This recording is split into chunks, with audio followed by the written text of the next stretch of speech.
Good afternoon and welcome to part one in our Story First Museum workshop series, Designing Meaningful Online Experiences. I'm Nicola Henderson, I'm the Heritage Specialist for Expo North, and I'm joined today by Wouter van der Horst, founder of We Share Culture and Head of Content and Learning at Smartify. Expo North is here to support the heritage sector across the Highlands, helping you to innovate for a more sustainable future. So if you have an idea for a project, that help you to reach new audiences or generate new income streams or improve your working practices, then please do get in touch and let's see if together we can help make it a reality.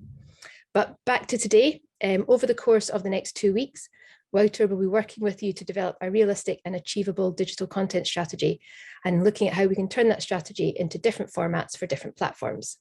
Please do make sure that you've signed up to week 2, which is next Tuesday at the same time, in order to help complete the course.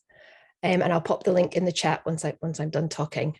This week will be more of a presentation to get us started, but please do use the chat, and for actual responses to questions that Wouter puts, please do put them in the Q&A and we'll pick them up from there. And we may promote some of you to panelists to get involved in the conversation. We'll just kind of see how it goes for this week and play it a little bit by ear. Please do also note that today's session is being recorded. And it will be available for viewing later on, and we will share that link with all the attendees. But for now, I'd like to thank Wouter for being here today and hand over to him so that we can get started. Thank you, Wouter. Thank you so much. Thank you for the invitation. I'm calling in from Amsterdam. That's where I'm based. Unfortunately, I'm not in Scotland joining you all. Hopefully sometime next year, we would be able to do something like that in person again, because I think we all kind of miss it. So I'm sharing my screen at the moment. Hopefully everybody can see. If not, let me know. I do have access, I see, to the Q&A and chat, so that's all good on my end. Thank you, Nicola, for this introduction. A little bit more about myself. I founded We Share Culture back in 2019, but my background is actually in digital museum education. So I've worked at the Rijksmuseum here in Amsterdam for over 6.5 years. And I was responsible for translating the educational mission of the museum to the digital world. So basically, that's what we will be doing in short in these 2 workshops as well. So, you know, we have the purpose of our institutions, and, you know, I know that there's a lot of museums and heritage sites in these actual workshops, and also people who are not related to museums and heritage sites. So I think it's a really nice mix, but perhaps these are people who, you know, also work with heritage sites.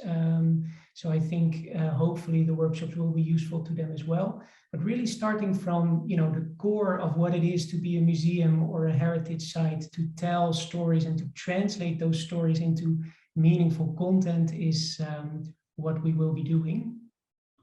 And so I left the Rijksmuseum in 2019 to start We Share Culture, to make sure to help out other cultural institutions with similar issues as well. And like Nicola mentioned, last year I also joined Smartify, the world's most downloaded museum app, as head of content and learning. And I am also a researcher at the Media College focusing on media literacy.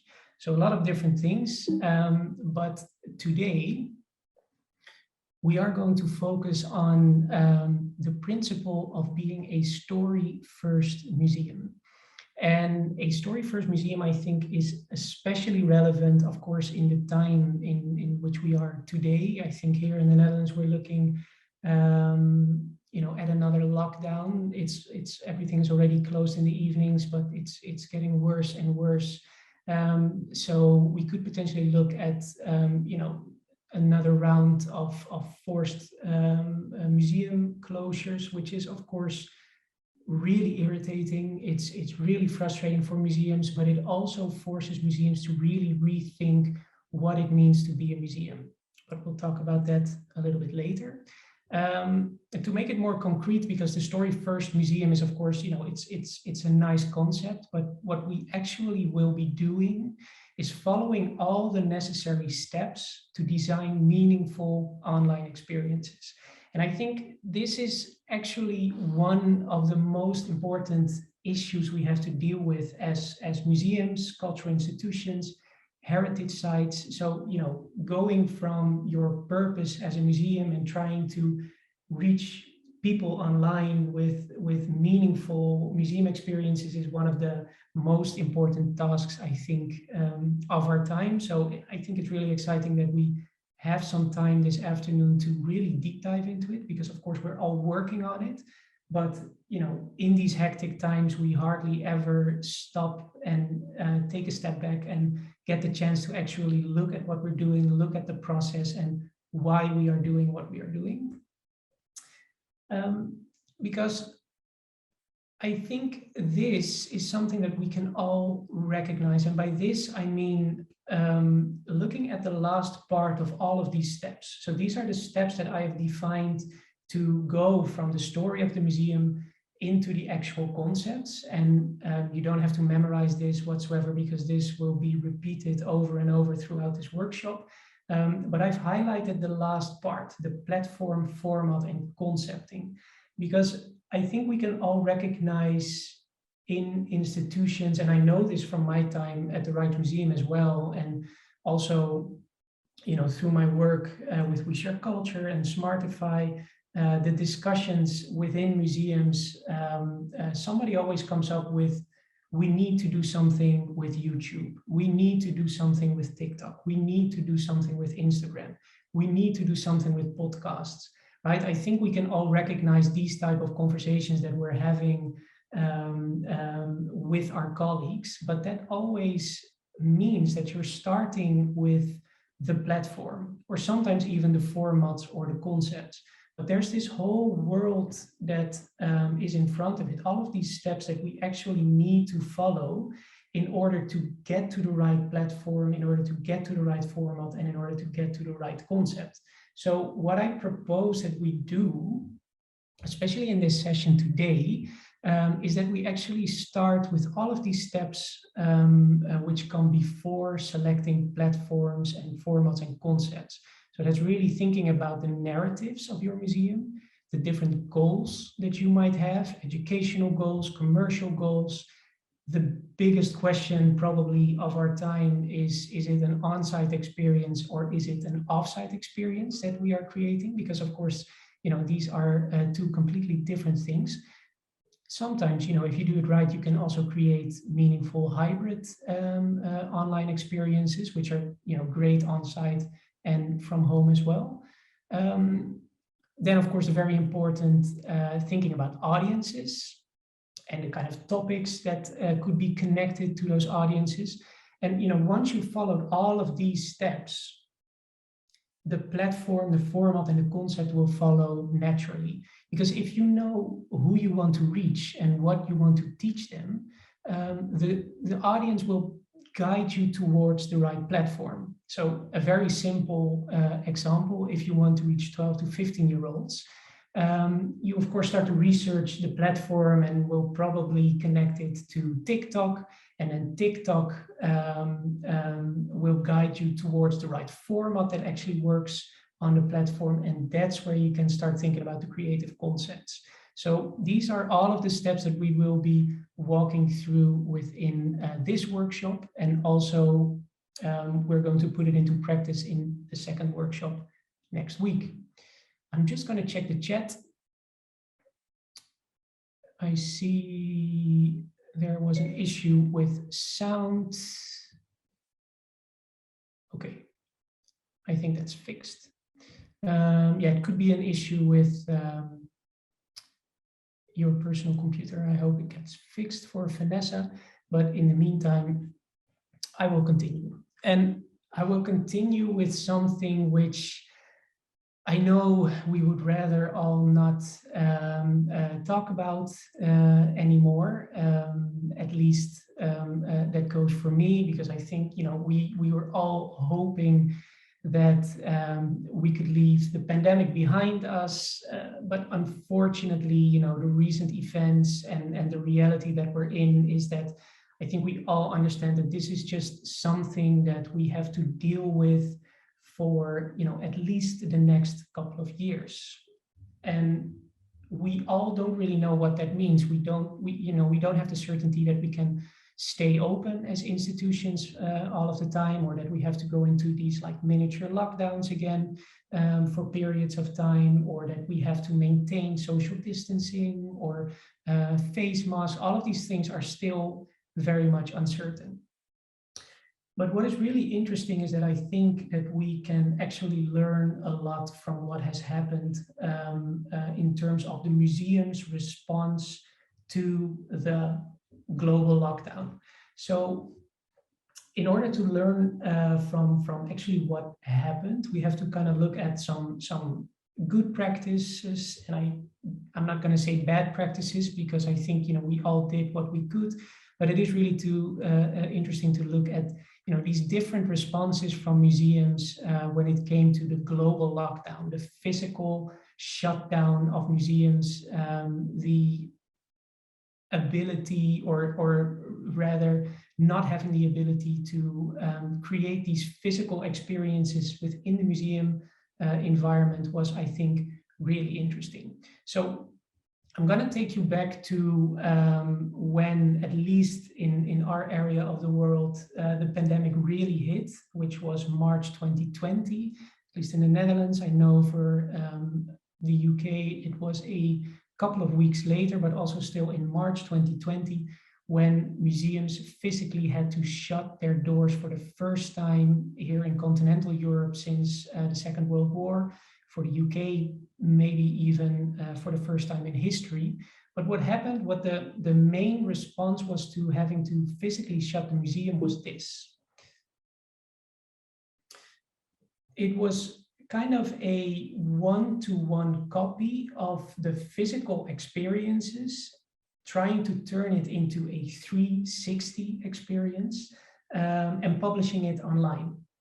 Now, I'm not really sure if this is recognizable for you all, but this is something which I really noticed during the start of the lockdown, that a lot of museums tried to physically copy their experience and turn it into some sort of 360 experience, a 360 experience of an exhibition, sometimes a 360 experience of the entire building, which was really interesting because it was very telling to how many museums still viewed themselves, which is as a physical entity, as a physical building with a physical collection. So, you know, the first response to physically being shut was the idea that you know, copied that physical experience and turned it into something digital. But I don't know if you were also aware of the audiences, the general, you know, audience's response to this 360 experience, because they weren't too positive. Because of course, nothing is as meaningful as being physically in a museum one-to-one with a collection on a heritage site, whether it's an open air museum or whether it's a classical art museum, but actually physically being in that space is a unique, meaningful 360 experience in itself, which you cannot duplicate on a screen. You cannot duplicate it in a VR headset, because that will leave your audience disappointed. So one of the first and most important things I would like to get across also in this workshop is that we stop trying to copy physical experiences, turn it into something digital, but rather find meaningful translations of our educational mission, of our purpose, and really looking at what is already happening on the internet, what our audience is already engaging with, and try to connect that to your purpose, to your mission. So the first question that I would like to ask, and I think if we were to ask this question before the pandemic, we would get a completely different answer. And I actually know that this is true because back in 2019, August of 2019, we had the ICOM conference in Tokyo, where this question actually was asked to all of the attendees of the conference. Basically, what they try to do is come up with a definition of what a museum is. They try to come up with a single definition of what a museum is, which is, of course, and they failed miserably because it's really a kind of a silly exercise. It would be the same if we were to put 300 doctors in a room and ask them to come up with a single definition for a hospital, or 300 teachers in a room and ask them to come up with a single definition of a school. A single definition is not that important. We can all have different definitions, but the answers that you and I give to what a museum is personally, even though there are no wrong answers here, is really telling about how we actually view our little world of cultural institutions. And I think we as cultural professionals, cultural institution professionals, I think our view of what a museum is has kind of changed, throughout this pandemic. And I will give you my personal definition in a bit, but I wanted to ask you if you want to participate, then open the Q&A box and try to answer this question for you. It doesn't have to be like a fully eloquent, well-formulated sentences. You can also do it in keywords, but it's a deeply personal question. But I'm really curious to see, out of this group of cultural professionals and people from agencies as well, what is a museum to you? So yeah, feel free to open the Q&A box and come up with some answers. Really curious.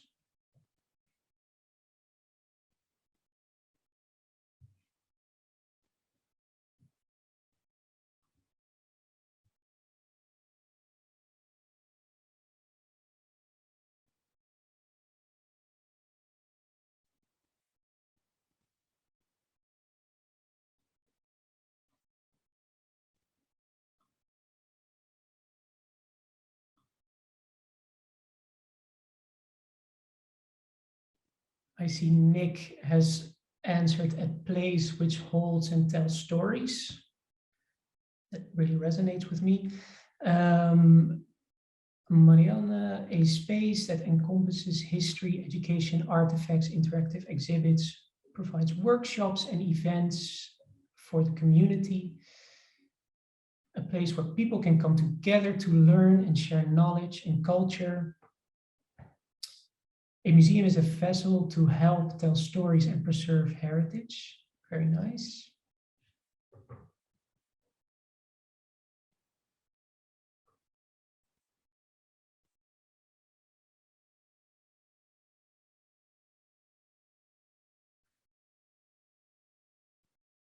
And while people are maybe pondering some answers, so feel free to leave your thoughts and comments in this Q&A as well. I see Peter has also put his definition in the chat: a place of education and fun. Very important. Fun is definitely very important. I'm going to also share my personal definition here as well. So for me, a museum is an entity that facilitates meaningful interactions between their collections, narrative, and humanity. And what you see is that I purposely left out the word building. And what I really like in the answers so far, and this is where the big shift, I think, over the past couple of years took place, or the past couple of years, at least during this pandemic. It already feels like a couple of years, but you get what I mean. We kind of let go of the idea of that a museum is always like a physical entity, a physical space. So to me personally, and I feel to many of you who are answering in the Q&A as well, is that the physical space is just one place where these kind of meaningful interactions or fun or workshops or whatever, these interactions between, you know, collections and narrative and humanity, the physical building is just one place where these interactions actually take place. But of course, we also have the digital sphere, where if you do it right, even more of these meaningful interactions take place than would ever be possible, of course, in the physical space. I'm just going to read out what Stephen and Sophie mentioned as well. A learning tool. So a museum is a learning tool, a means of displaying a perspective on previous eras. Unfortunately, a way of freezing understanding. That's an interesting one. And Sophie mentions a physical or virtual place which tells the story of history, culture of certain eras, and which preserves that historical knowledge. Yeah, I think so. In a sense, I think we are kind of, and this is why I'm saying there is no need for one definition, because here I kind of feel that we are all, you know, in agreement and in understanding of you know, what it means to be a museum in this day and age, which was of course completely different, because if you were to ask this question, and I think that's what happened during that conference in Tokyo, that ICOM conference, is that most of the people mentioned, you know, building physical collections, those kind of things. So it's a really interesting shift that took place. Feel free to you know, throughout this presentation, because it's a lot of me talking, of course, feel free to leave your thoughts in the chat as well, whenever you like, and we can pick up the questions. At the end of this first part, there's a moment for questions, and also at the end of the presentation as well, for like the more general questions. So what I also wanted to show you, so I've shown you what the main response of a lot of museums, and I think this was pretty recognizable, right? All of these 360 museums which popped up during the initial lockdown. But there, of course, were also loads of examples where I think these meaningful connections with audiences on platforms where they were already at took place. And one of my favorite examples, because especially, you know, as a museum, what you always need to do is when it comes to creating digital content, you're actually following the same steps as you were creating physical experience. If you're creating a physical exhibition, you're actually taking the same steps as you were to create something digital.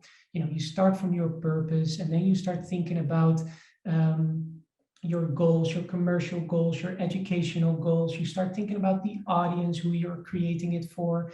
And so what I really like about this example from the National Gallery, I don't know if you know this example, but it was actually one of my favorites, even though I am personally not really that into meditation.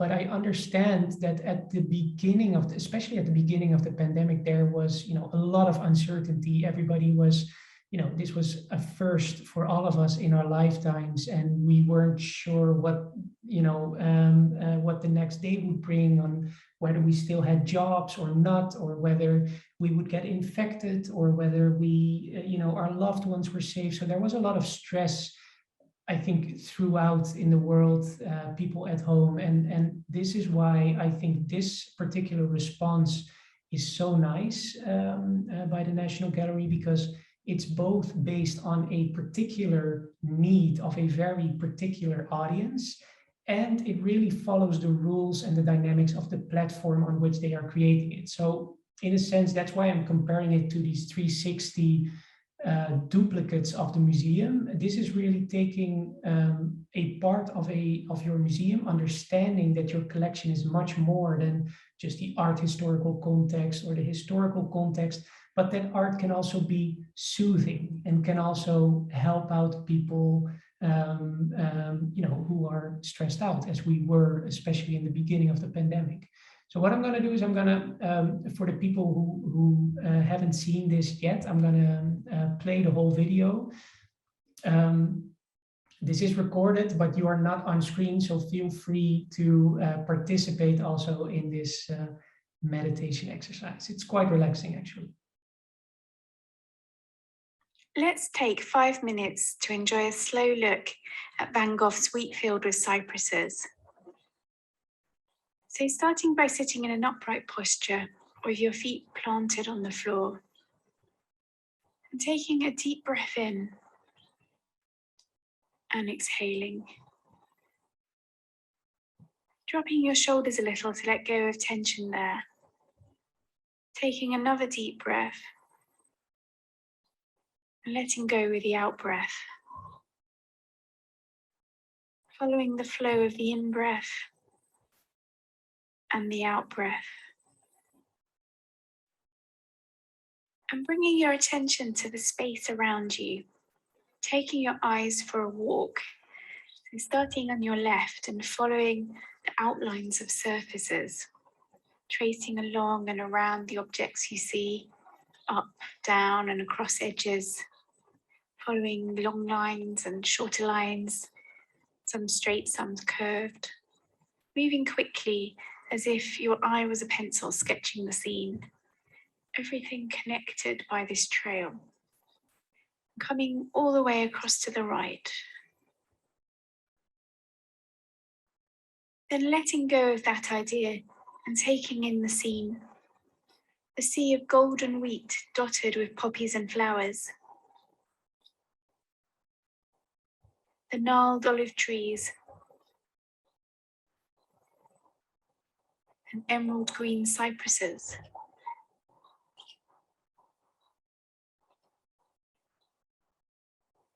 The craggy blue mountains. And swirling clouds.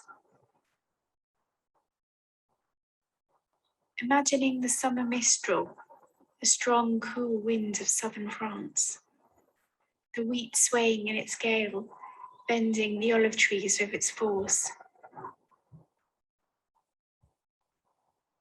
And twisting the cypresses into shapes like flickering flames.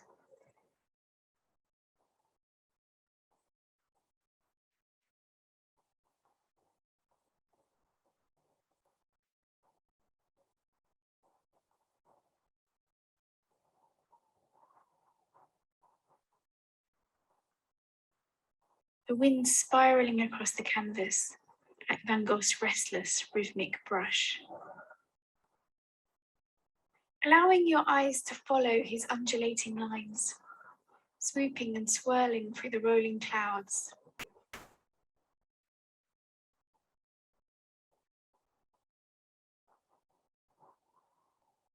And then imagining yourself standing on the stony path, feeling yourself sturdy and solid, like the cypresses rooted in the earth, as the gale blows around you, listening to the wind and the hum of the cicada, feeling the sun and breeze on your face, the fiery sun that ripens the wheat and warms the rocks.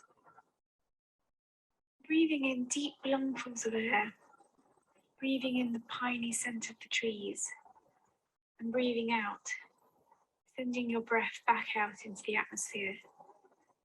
Taking a deep breath in, having a sense of the air filling your lungs, and breathing out.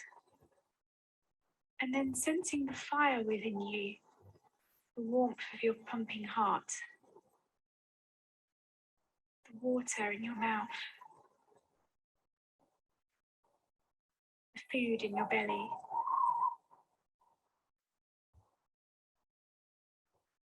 Van Gogh found solace in nature and saw art and nature as interconnected.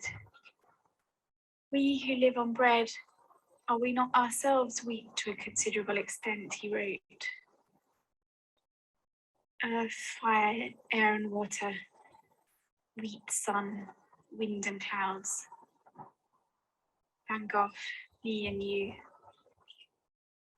particles and energy moving in a never-ending flux, all connected as one.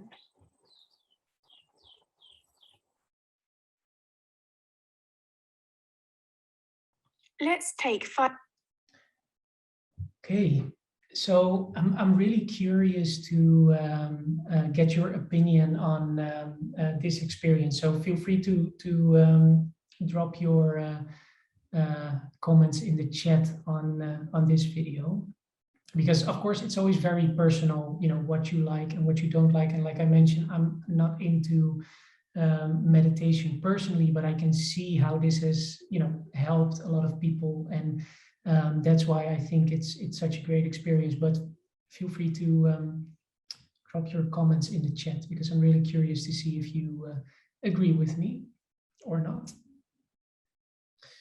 So I think to conclude this first section of my story, meaningful content, because we're talking about creating meaningful digital content. Meaningful content is based on your purpose as a museum, connected to the needs of audiences and the dynamics of that platform where you want to reach those audiences.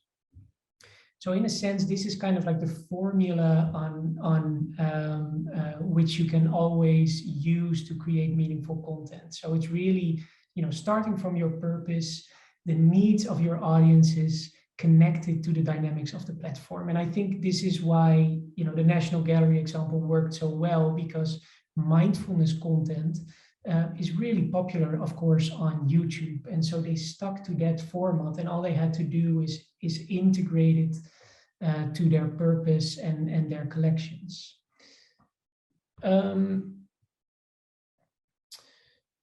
Nicola mentioned also not a meditator, but did find that very relaxing and enjoyed taking time to look at the artwork and forget everything else going on.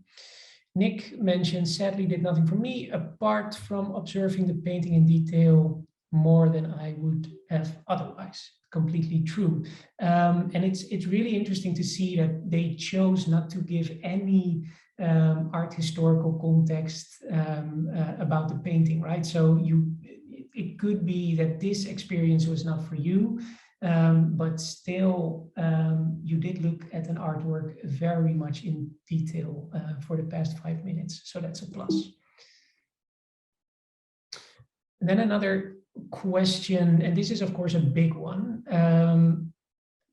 which I would like to ask. If you want, you can answer this again in the Q&A, but a big question, what role should technology play in this new context of museums? So I think we've established in the first part with the first question that our idea of what a museum is has really shifted over the last year and a half.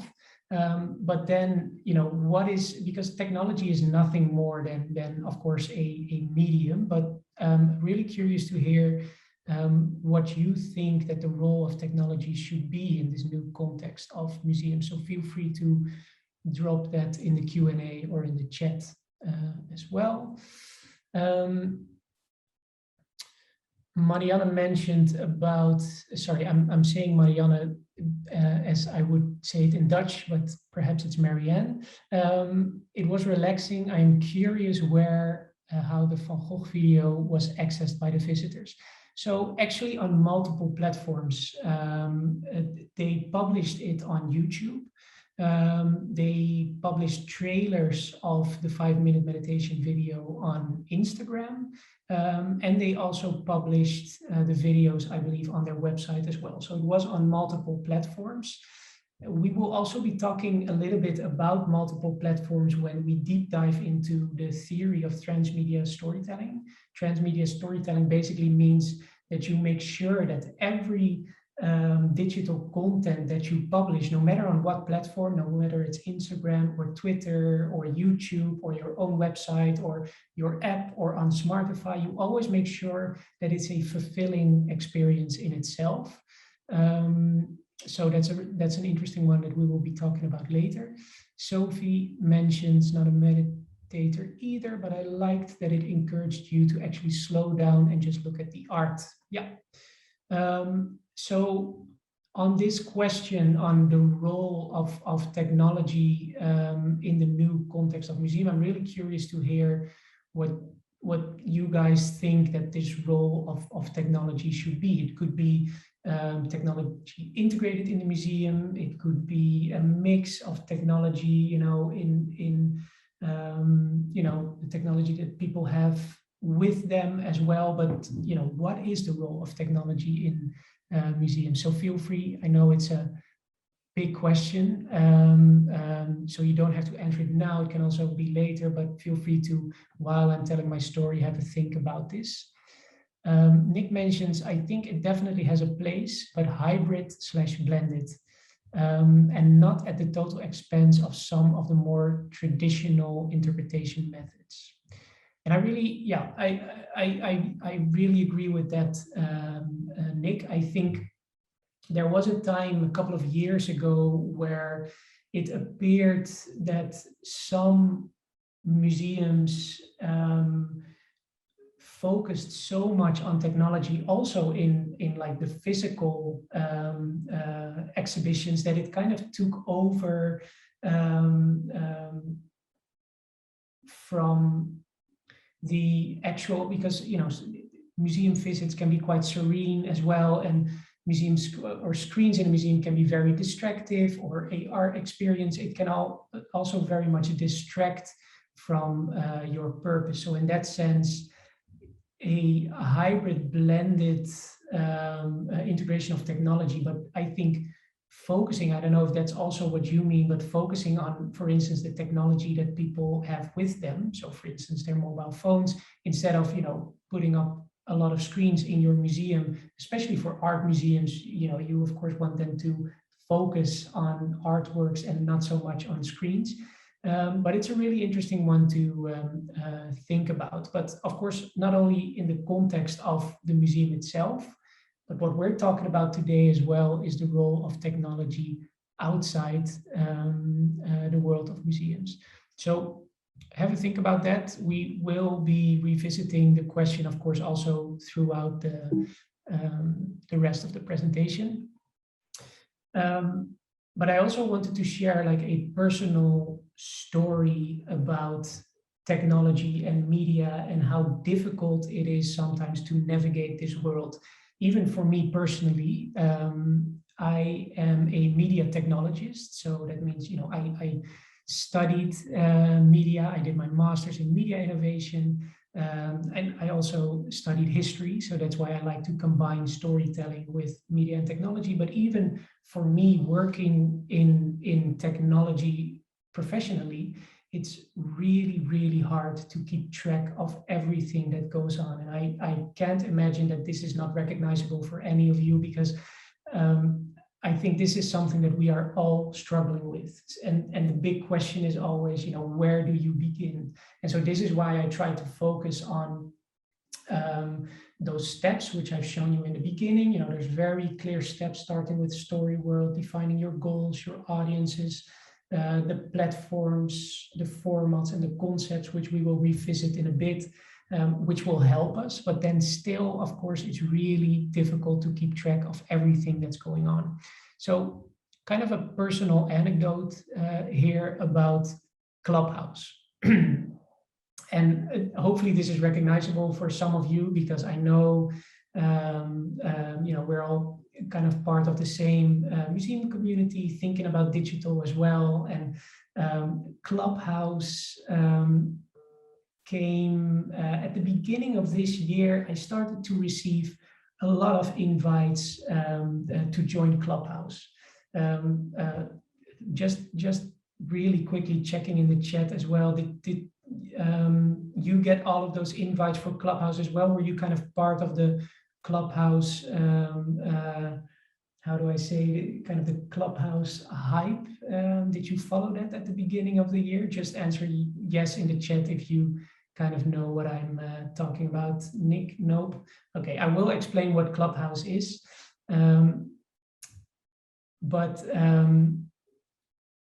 Okay, I'll just explain what kind of happened. So Clubhouse at the beginning of last year came up, and it was really hyped as this is the new social media platform. I think, you know, it started in Silicon Valley probably 2 years ago. And within no time, they raised billions, literally billions of dollars, and all of like the big tech people started to say, you know, Clubhouse is the next best thing. And I was at the point where I started to think about my social media accounts and you know, whether or not I wanted to continue with, you know, my Facebook, or should I delete it? I am not that active on Twitter personally. I am active on LinkedIn professionally, of course, and Instagram. You know, I was kind of in doubt, and then came Clubhouse, and I think, oh, is this, you know, another social media platform that I have to get involved with? Do I want this? But then, you know, I started to hear these interesting stories. You know, everybody's joining Clubhouse, and it's really interesting from a networking perspective and interesting conversations, because what Clubhouse is, because it still exists, is basically a platform where people can have conversations in audio. So you can actually start a room. So for instance, this presentation could also be a room in Clubhouse where, you know, it would be pretty much similar to a Zoom conference, only without video, of course, but, you know, people talking, people discussing, and you could simply listen to the conversation or join in by raising your hand, and you would get invited onto the virtual podium and join the conversation. And so there was a lot of interesting things going on. So me and Anna from Smartify started to host these kind of digital museum sessions, and, you know, at first a lot of listeners, people from the museum world joining in, a lot of buzz. So I thought, okay, you know, could be really interesting. I'll get back to Clubhouse in a bit and what happened, but first I'm gonna drop a little bit of technology theory, which really helps me to kind of keep track and also value new technology properly. And the model that really helps with that is the Gartner hype cycle for emerging technology, because almost every new technology, almost every emerging technology follows a same path. And the people at Gartner, which is a big consultancy, tech consultancy firm in the US, kind of traced that path and turned it into this model, which I will show you with a couple of examples. So first, VR, a really interesting one. So when we look at the Gartner hype cycle of emerging technology, there's always the innovation trigger. So there's the technology itself, and then there's a very high expectations for that technology. So it's really peaking at some point. This happened with VR as well. So back in 2012, I don't know if some of you remember, but Oculus Rift joined the virtual reality market with their amazing hardware and their amazing software, and really turned virtual reality into a completely new high definition experience. And so the expectations immediately rose. And this is the moment also back in 2014 when it reached its peak. This is where Mark Zuckerberg actually bought Oculus Rift, because he really believed that our futures would be in virtual reality. Now, of course, a couple of years later, it's the metaverse. It's more of a mixed reality. But back then, he really thought that virtual reality was actually going to be part of the everyday life, and we would actually live our lives in virtual reality. But then the slope of dissolution comes, and this is because when these kind of technologies are hyped, it's still not really clear what you can actually do, what's the added value of that technology, because that just has to become clear over time. So what happened with VR as well is, everybody started to realize, okay, you still need a headset for virtual reality, so it actually disconnects you from the world it's very expensive. Not many of us can afford it. Not many of us have the know-how to also have like this heavy computer, you know, which can actually take us into that world. So there's a lot of issues why this technology isn't accessible whatsoever. So then, you know, people start to lose their trust in that particular technology. And then only after a while, and this is what we're seeing right now, the added value of this new technology becomes clear. So for instance, virtual reality right now, there's, you know, great added value of virtual reality, for instance, in healthcare, medical schools. So now, you know, people are starting to see the added value of virtual reality. So I would always propose as museums is that we kind of wait until these technologies have reached the slope of enlightenment and into the plateau of productivity, and that we don't immediately dive into whenever there's like a new technology, like I did with Clubhouse, for instance. So this is kind of my personal journey with Clubhouse. So back in January, I decided, okay, I'm gonna come on Clubhouse. I'm gonna join. I'm gonna put a lot of effort into it. And so in spring, me and Anna were hosting like a lot of different sessions, a lot of different rooms, a lot of different discussions. And then people started to drop off of Clubhouse. And I think by now, so this is pretty much where we are at the moment. I'm not really sure when, you know, they are going into the slope of enlightenment, but we are still pretty much down here with Clubhouse, because I think by now nobody is joining Clubhouse anymore. The hype is pretty much over. But that doesn't mean that the technology is dead. It just means that people aren't really sure what the added value of a technology which they have introduced is. But, you know, probably within the next couple of months, or maybe even the next couple of years, it will become clear. And that's kind of, I think, the moment where you as a museum, once something is really established, as established perhaps as YouTube or Spotify, that's the moment I think that museums should join. Because one more example, it isn't always clear what a new technology, what the added value is. I don't know if you guys are aware of the Horseless Carriage syndrome, but it's a really interesting one, because what we're looking at right now, it might look like an ordinary carriage, but this is actually the first car. This car was, this is actually the first, I think, Mercedes-Benz, 1880 or something. I'm not really sure. But this invention pretty much gave name to what we now call the horseless carriage syndrome, because this is a car. But back then, the whole notion of what a car is, this is the notion we have right now of a car. But back then, the whole idea of what a car is wasn't clear. It didn't exist. So this is why the first car pretty much looked like a carriage without a horse. And that's where the whole idea of horseless carriage comes from. And this is kind of a really telling thing, I think, for new technologies, is sometimes it's not really clear what the new technology will bring us, what the added value of new technology is. And so this is why I think what we always need to do as museums is probably one of the most important tips that I can give, is let's focus on the popular digital platforms where audiences are already at. So what I suppose we do now, because I have been talking already for 15 minutes, is that we take a small break, maybe a 9-minute break. So we meet back at the hour.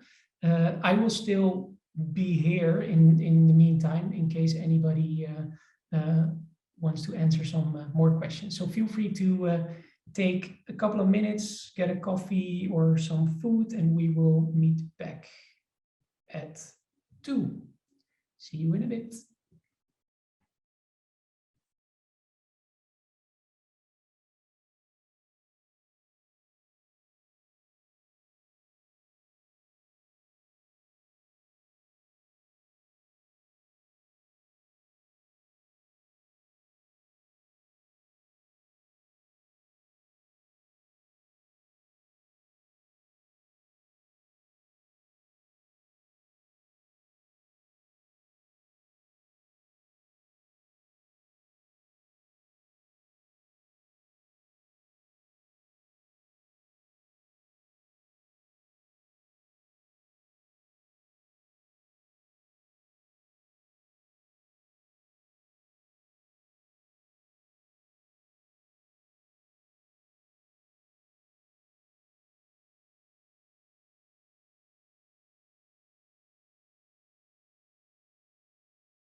the people who are still here or have already returned.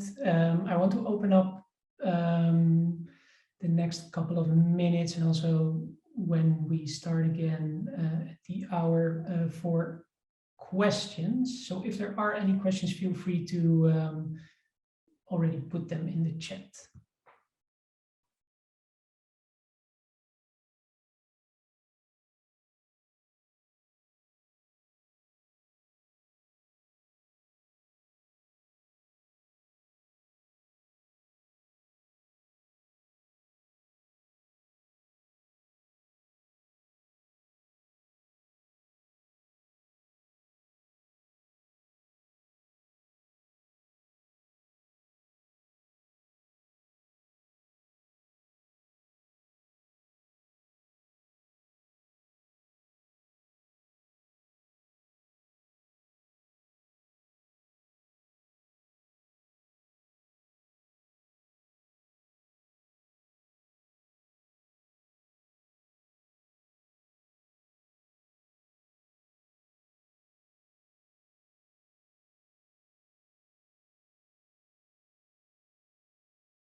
Okay, I think everyone's back. So welcome back, everybody. Before I start sharing my screen for the second part, I just wanted to pick up on Liz's point about accessibility and technology, which I agree is, there's a lot of opportunities there. Absolutely right that we need to make sure that this webinar is subtitled.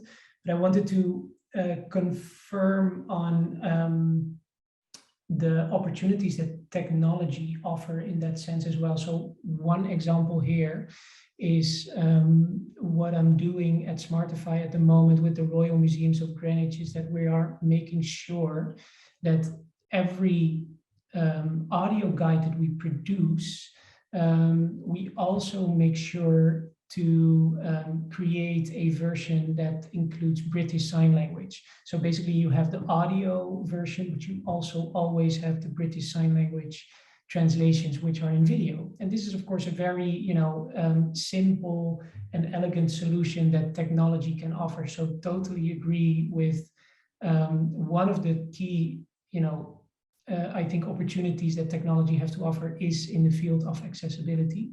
So thank you for bringing up that point. Any other ideas? Feel free to drop questions in the chat, comments in the chat, and I'll make sure to pick up on them as well. I'm gonna share my screen again.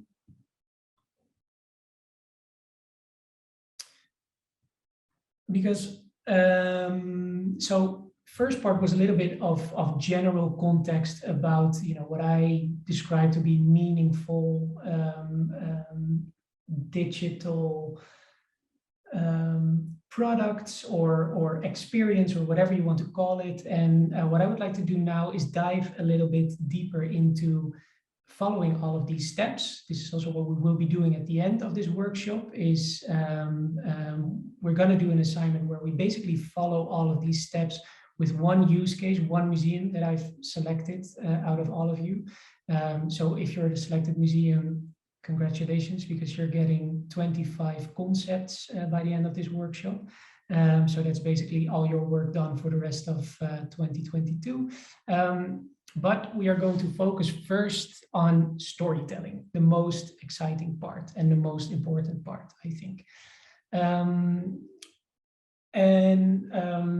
Again, first a personal story about an experience that I had in Brussels. I was still studying history, so this is, I think, already like 10 years ago. With my year, we went to Brussels, of course, a lot of history in Brussels, and we also visited the Renee Magritte Museum. Very exciting because we, history students, we weren't that much into art, but we all knew Renee Magritte because, of course, it is very famous, and especially this work is really famous. But I remember standing in front of this work and kind of getting the concept, and it was a nice experience because it kind of felt like you're looking at a famous person or something, because of course how well known it is. So the experience in itself was quite nice, but I was completely lacking context and I was completely lacking story. I wanted somebody to tell me the story of this artwork. So I left the museum kind of, unfulfilled, so to say, because there wasn't much. There was just a text sign with like the basic description, the basic information, but not much more. And the museum also did not provide me with any extra context or prompt me to go to their website or take their app or go to their YouTube channel. But a couple of years later, to my surprise, one of my favorite YouTubers and somebody whom I think is one of the best storytellers when it comes to art of our time, the Nerd Writer, created a video, an explainer video about this particular artwork. And this video is a much richer, a much more meaningful experience than I actually had in the museum. And of course, I wished there was a way to combine those, that experience of the museum at that time and this story. But of course, this came out a couple of years later. But in terms of storytelling, I think it's a great example of what you can do with just one artwork in like a 5-minute video. Most of the examples that I'm showing you today are video examples, but that's because I have a very personal preference for video.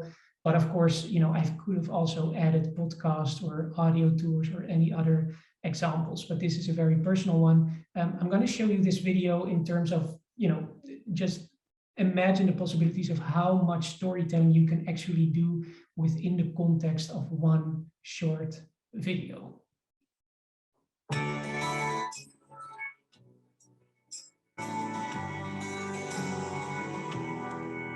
I started analyzing paintings as a way to confront the problem of not engaging with certain forms and genres of art. I mean, you stand at a museum, look at a Kandinsky or a Monet or a Seurat, and wonder, what exactly am I supposed to feel here?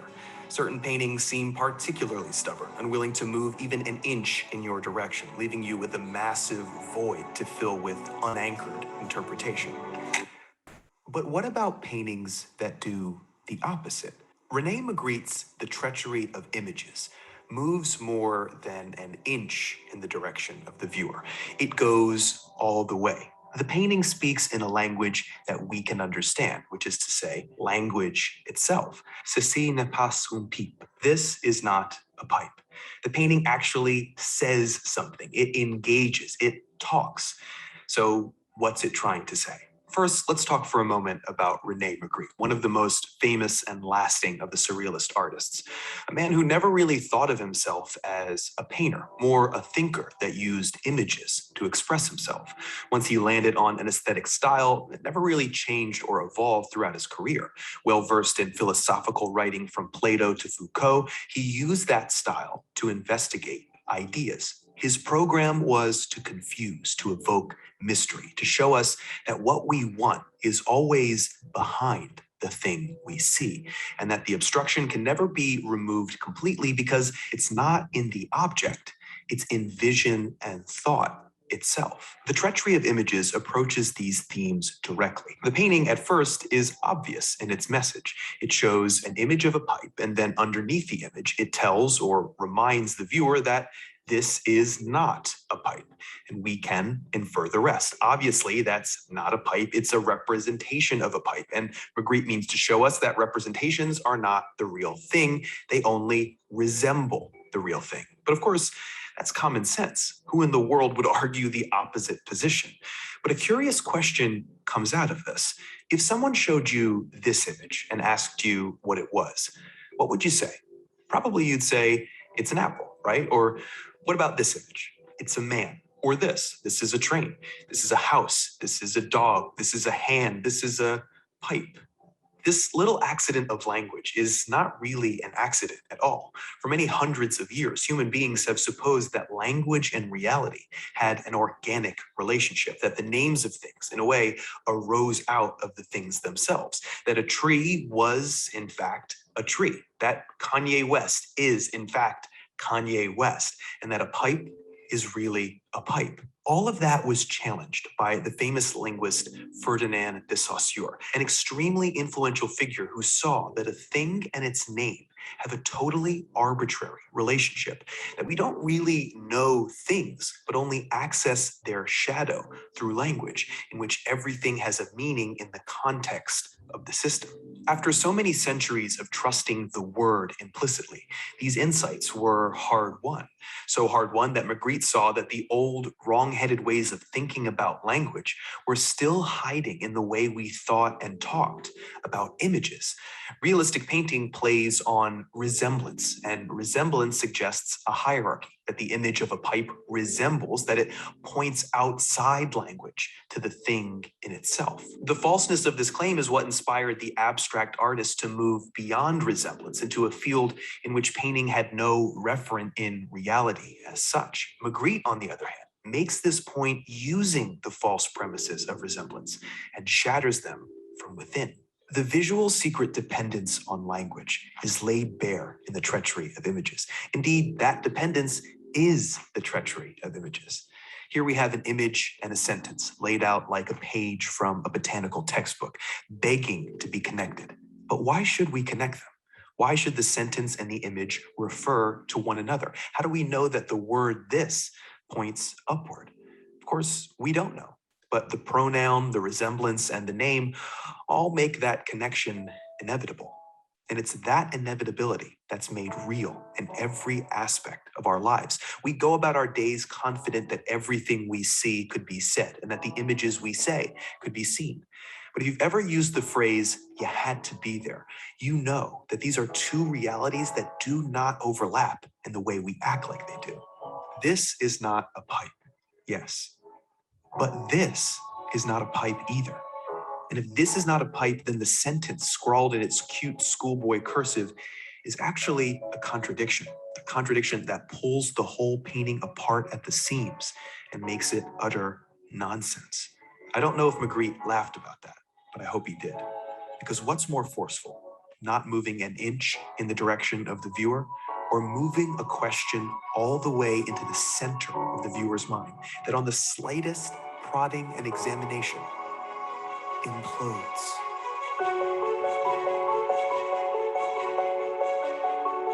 Hey, everybody.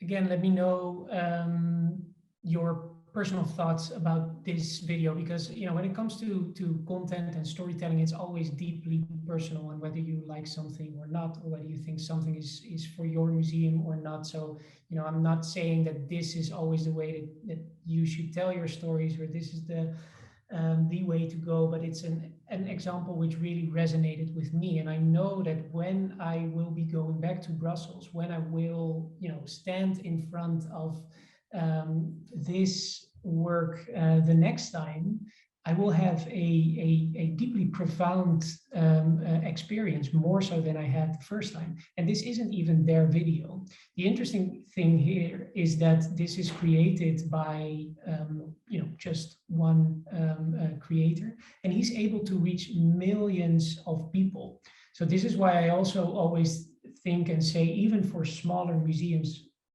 I know everybody's really busy, but still smaller museums have a bigger team. Of course, they also have to do way more stuff, so I'm completely aware of that. But this is just one person from his basement creating this video and reaching millions of people. And this is why I think it's so important for us to also start thinking about can we also construct those kind of stories? Can we also deliver this kind of storytelling as museums? Because I think the answer is yes, should be yes.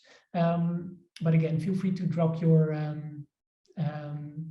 comments. Nick mentions, sadly, still none the wiser. Well, that's quite interesting, because I have watched this video probably 10 times and I'm still a little bit puzzled. I think I understand what you mean. So in that sense, in terms of a learning experience, yeah, there could be some improvements there. But the whole concept between the connection of an image and language and those kind of things, I think is something that he really made clear. Skip it, there we go. So what I mentioned with Nerdwriter, him being a great storyteller and us focusing on stories, I think what we also really need to do is make sure that we take a trip outside of the museum sector, because I think it's quite well understood that museums, the cultural heritage sector, we tell stories. So it's part of our DNA. We often don't think about it because it's already what we do. But what is interesting to see the comparison with another sector who is even more successful than museums in telling stories. So what we're going to do right now is focus on story worlds and the entertainment industry, in particular Hollywood and the movie industry, who have perfected the art of creating engaging story worlds. So really small test right here. Again, drop it in the Q&A, your answer. If I show you this sentence, which is in a sense a story world, which story world, which movie does it belong to? See if we can get the right answer here. Nick, Star Wars, yeah. You were the first. Well done. It's quite an easy one, but it's so elegant, and it immediately transports you into a different world. But you know, you're absolutely right. I see Star Wars. Yep, I think everybody here recognizes it. Indeed, it's Star Wars. And what they've done so well is they've crafted a story world, and they are very open and direct with their story world. I think we can all remember that with every start of a movie or a series, the story world actually starts in text, right? You have this overlay where it says in a galaxy a long time ago, far, far away, and then they explain the story. So what they're doing really well in terms of that story world is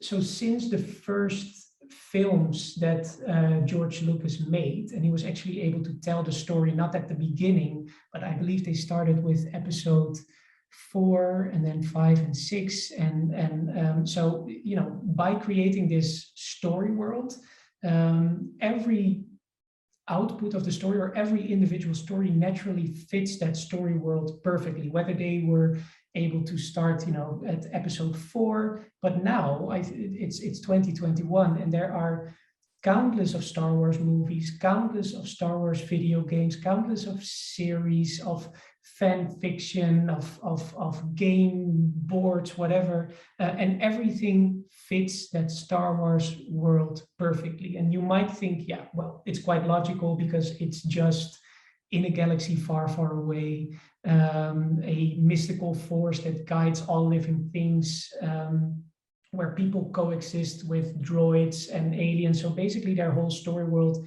is just these 3 things. But because of that simplicity, they are able to create so many different layers that all exist in that story world. And this is the theory of transmedia storytelling, that every single piece of output that they create, whether it's a video game, whether it's an Instagram channel dedicated to Star Wars, whether it's a new film, everything fits that story world perfectly. And more important, and this is why I think as museums we should adopt this kind of thinking, we should adopt the theory of transmedia storytelling when it comes to our content strategies, is we need to make sure that every experience, no matter it could be on Twitter, a simple Twitter message, it could be an Instagram post, it could be a video series on YouTube or something on your website, every experience that you offer your audience should be fulfilling. So this is different than, say, a cross-media strategy, because a cross-media strategy means that you know, you get one, you need to, you know, link to other platforms as well. So this is something, for instance, which a lot of commercial parties try to do is, you know, give a teaser somewhere and make sure that you then go and watch the full series on YouTube, for instance. That's not, it's always quite disappointing and quite commercial. So I think if we can always focus on making sure that every experience that we offer, no matter on what platform, and an experience could even be, you know, something as simple as a tweet, but it exists naturally within the story that your museum tries to tell, then the experience becomes fulfilling. So back to all of these steps, because we've talked about story worlds right now. But what I want to do is show you how from a story world as broad as the Star Wars story world, I'm going to talk about the Rijksmuseum story world, how from that very broad concept, you actually go by following all of these different steps, you go into concept, I thought it would be useful to have an example from my work at the Rijksmuseum to kind of show you how that's actually possible, because of course we don't have Hollywood budgets, we don't have Hollywood teams, so how can we still do that? And I'm going to show you an example from the Rijksmuseum, which we started about 2 years ago, and it's called Is This Art?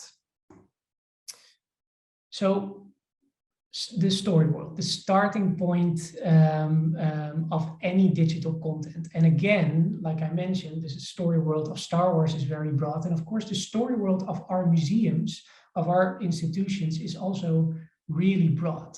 So I can already imagine that you are all thinking, okay, so what is the story of our museum? You might even have it somewhere on your website already, or somewhere in your mission statement.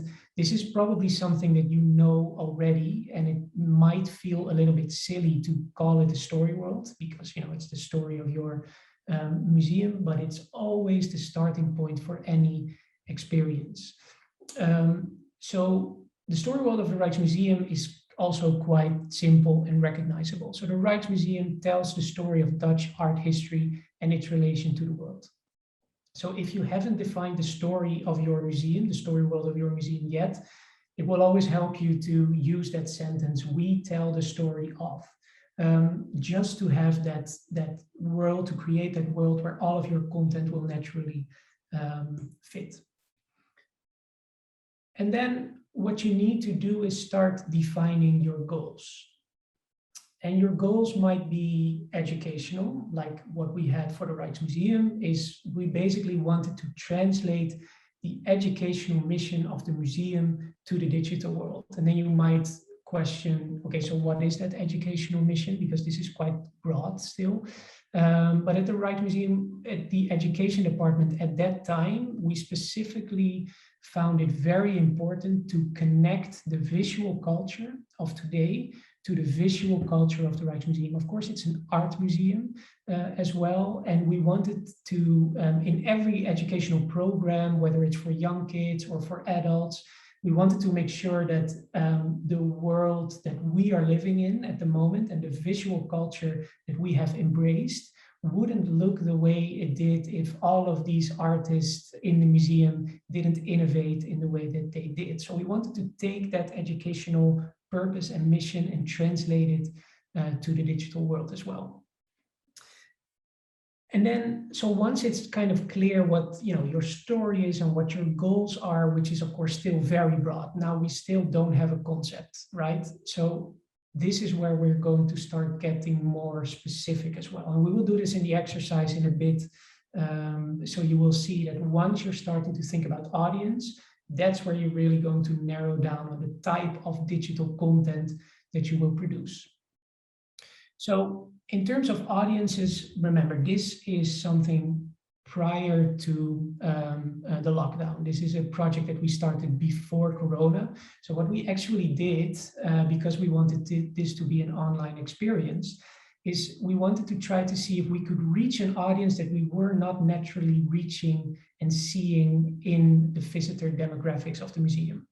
And you might think that maybe younger audiences were least represented in the museum, but they were coming with schools, with families already. So what we really saw is that the male audience between 18 to 35-year-old was the audience that we saw least represented in visitor numbers in the museum. So this is where we thought, okay, this is a chance to see if we can reach them using digital content as well. And this is also an interesting one, of course, in terms of community outreach. With digital content, you can pick your audience yourself. You are not dedicated to the audience that you're seeing in the museum. So this is the interesting thing. You can actually pick and choose an audience that you really want to reach. So again, this is a very important question. Where are we going to reach them? Is it going to be an on-site experience, or is this going to be an off-site experience? This is, of course, something that we were already thinking about before Corona, but it's even more important in this day and age. But in this case, we wanted to be an offsite experience. Why? Because we were not reaching that audience in the museum. So it didn't make any sense to try to create an experience in the museum for that particular audience. We really wanted to be a standalone online experience. Also without any conversion goals of getting them actually in the museum, which is of course also an interesting discussion point. You know, should you always have that conversion goal in mind where you create content on people need to come to the museum? I strongly believe that that's not the case, but again, really curious to see what you think about that as well. And then you start to think about topics, because we had that educational mission, right? Where we wanted to show that the world wouldn't look the way it does if these artists whom are in the museum didn't innovate in the way that they did. So when it comes to the topics, we really wanted to explain the connection between their visual culture, so the visual culture of these 18 to 35-year-olds, and art. So that's where you start to research, okay, so what are these people into? What is this particular audience into? So this is where you really start to research your audience. And you also start to research the platform. And remember, all the way at the beginning, I mentioned never start at the technology or the platform. So if you have a starting point saying, we want to do something with YouTube, it's the wrong starting point. So again, you need to take a couple of steps back. But if your audience and their interests naturally lead you towards YouTube, then definitely go for that. Because again, we wanted to reach an 18 to 35-year-old male audience. The biggest platform where they were engaging with visual culture was YouTube. So we decided to focus on YouTube. And then the platform will also guide you towards the format, because each tech platform only has a set number of formats that actually work on that platform. So let me take an easy example here. So for instance, once you think, once you pick Smartify, for instance, I don't know if you all know Smartify as a platform. It's basically a technology that allows you, and it's an app that allows you to have all the benefits of an app without actually having to produce an app yourself. But on the actual platform, so if we were to choose Smartify here, then you start to research the platform to see what kind of content formats are there on that platform. So for Smartify, it's either tours or video, AR experiences, image recognition. So basically those are kind of the 4 formats in which you can create your content. For YouTube, another technology platform, a completely different technology platform, there's also only a set number of formats that work on that platform. And here you need to understand kind of the dynamics of the platform. But when I talk about formats, I mean something like tutorials. Tutorials is a very popular format on YouTube, which work very well, of course, also for museums. I'm going to show you an example of a creative tutorial series as well. But another format could be these kind of explainer videos, video essays as well, like the one I've just shown you from the Nerd Writer. So basically the platform shows you what kind of formats work on that particular platform, and you basically have to pick and choose. We chose the format of these kind of explainer video essays, like the ones Nerd Writer creates as well. And that's where you start thinking about concept. And this is why it's not that difficult to come up with concepts. If you followed all of these steps, the creative concept will follow naturally as well. So what we came up with is a creative concept for that particular audience on that particular platform, YouTube, based on the educational principle that we wanted to teach them, the connection between their visual culture and art. And so we created over 24 videos, all from a starting point from their visual culture. So I'm going to show you one example of manga and anime, which is of course very popular amongst that audience. And all we needed to do is link it to the collection of the Rijksmuseum. So I'm going to show you the example. And what we try to do with this series, with Is This Art, is not say as a museum that anime and manga is art, but we wanted to raise the question to the audience on whether or not they felt that it was art once they've looked at the video. So you would also get a nice discussion in the comment section of the videos as well. I'm just going to show you the real thing, and then I'm quite curious to hear your response on this. Have you ever wondered why anime and manga look the way they do? And whether or not certain elements can be traced back to traditional Japanese art? Well, wait no longer, because we're about to break it all down for you in this episode of Is This Art? If you think that all anime and manga illustrations look similar, you're probably looking at it from a Western perspective. There's as much difference between them as there is in any other cartoon or comic style. But still, there's something about anime and manga which makes them instantly recognizable as Japanese. Which characteristics truly have their roots in Japanese art history, and which elements are borrowed from Western art historical traditions? We will answer these questions by diving deep into 3 important elements of Japanese art. 1. Contour lining. 2. Plane division. 3. Perspective. In order to understand the visual nature of anime and manga, it's important to understand the techniques behind one of the most important and influential art forms of Japan, woodblock prints. Woodblock prints were not always viewed as art by the Japanese themselves, as the prints were made mainly for the masses. But by the 19th century and onwards, partly due to the success of these prints in the West, the artistry of it caught on. Woodblock printing is a kind of stamping technique that consists of different phases. First, an image is drawn on special thin paper and glued onto a plank. Then the wood is chiseled into shape, following the lines of the drawing. The woodblock can then be inked and pressed onto paper, creating distinctive black contour lines. Color is then added using a similar stamping technique, leaving the contour lines intact. This distinctive contour lining is seen on almost all Japanese woodblock prints. While many modern Western illustrators try to get rid of these lines in their work as much as possible, the distinctive black contour lines can still be found in almost all anime and manga artwork, like Pokemon, Dragon Ball Z, Akira, and so forth. One of the most iconic woodblock print artists was Kachika Hokusai. You might know him from this work, The Great Wave of Kanagawa. Which brings us to our second element, plane divisions, the way the print is divided by its composition. As you can see, the wave takes up a huge part of the print. It's so big, you don't even see the whole thing.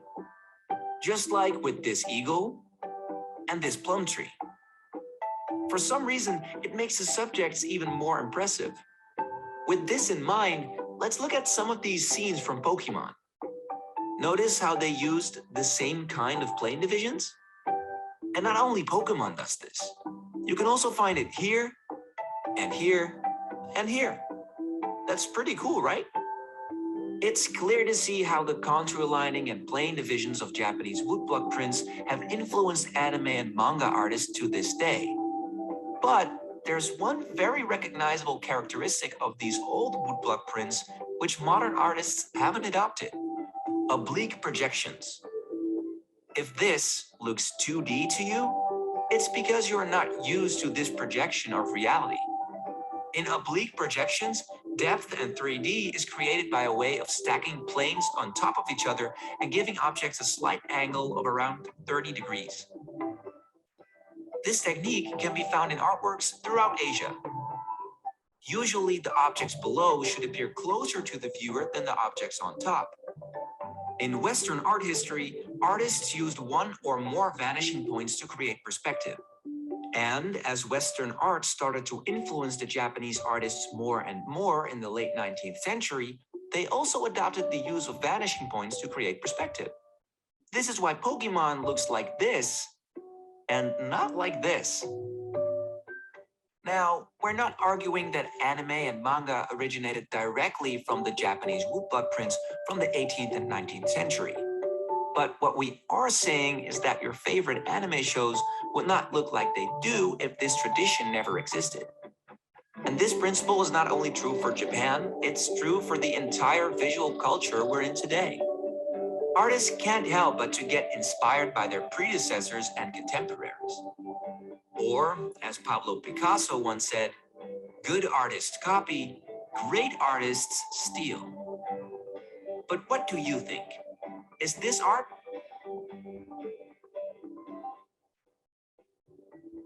Let us know whether you think anime and manga can be art or not, and let us know your suggestions for future episodes of Is This Art by commenting below. Make sure to like and subscribe, and thank you for watching.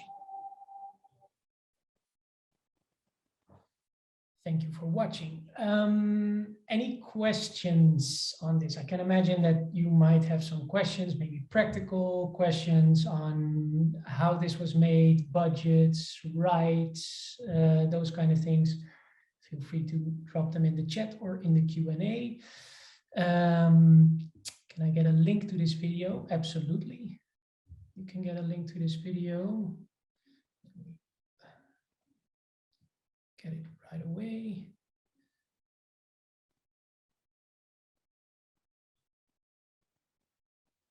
This Black Friday week, Elementor is offering you the ultimate deals. Okay, I'll send you the link after the presentation because all sorts of advertising starting to show. But again, feel free to ask any questions about this, whether it's practical or whether it's more in depth in the chat or in the Q&A. And I'll start screen sharing again. Go. What is really interesting about what happened when we actually launched this, because the interesting thing is if you focus on these big platforms where audiences are already at, like YouTube or like Instagram, is that you can also really do some detailed reporting. So you can really deep dive into on whether or not you're reaching the audience that you wanted to reach. And what is interesting about Is This Art that at some point we had an audience and 97% were male between 18 to 35. And that's where we started thinking about, okay, we need to diversify the audience as well. So we need to make sure that we reach out to other audiences, that we also talk different topics as well. So I think it's definitely interesting to have a look at this channel. You can also look it up on YouTube. It's called Rijkstube. So Rijkstube, if you look this up on YouTube. Oh, wait, sorry, I have to do this to everyone. Rijkstube. If you look this up on YouTube, you will find all of the videos, all of the 24 videos, and you can also see that we chose very diverse topics to also make sure that we reached other audiences, because at some point we thought, yeah, 97% male, it's nice, we've reached our target, but we need to diversify the content, so you can play around with it. I love this as it brings something that people already have an interest and make it relevant. Thank you for that compliment. I think this is also something that we noticed. And also what was really interesting to see is because we didn't have any like commercial conversion goals with this series on saying, okay, but now come and visit the Rijksmuseum, or you need to visit the Rijksmuseum to get the rest of the story. There was nothing in there whatsoever. But what we did saw is that people out of their own interest started reaching out to us and saying, oh, because of this series, we're visiting Amsterdam and we visited the Rijksmuseum, and it really felt like we already knew so much about the collection because of these videos. So in a sense, similar to the video that I've just shown you from the Nerdwriter, I know that when I go back to the Magritte Museum, I will have a really rich experience, because I feel I know the work of art even better, even though it's still very abstract and complex. Okay, again, feel free to drop any questions, comments about this in the chat or in the Q&A. And I will Have you ever wondered? Move on. Because what is really interesting is this is, of course, a very particular audience, and that's why the content looks the way it does. And this is something I really had to persuade my colleagues at the Rijksmuseum to, I think we can all recognize that as a museum, you kind of want one tone of voice, you want one type of, look of and feel of your content. But what I am thinking is that you actually don't need that. If you have a very particular audience in mind, you can even have, because this was a completely separate YouTube channel than the regular YouTube channel of the Rijksmuseum. So that it wasn't that it was published at one place.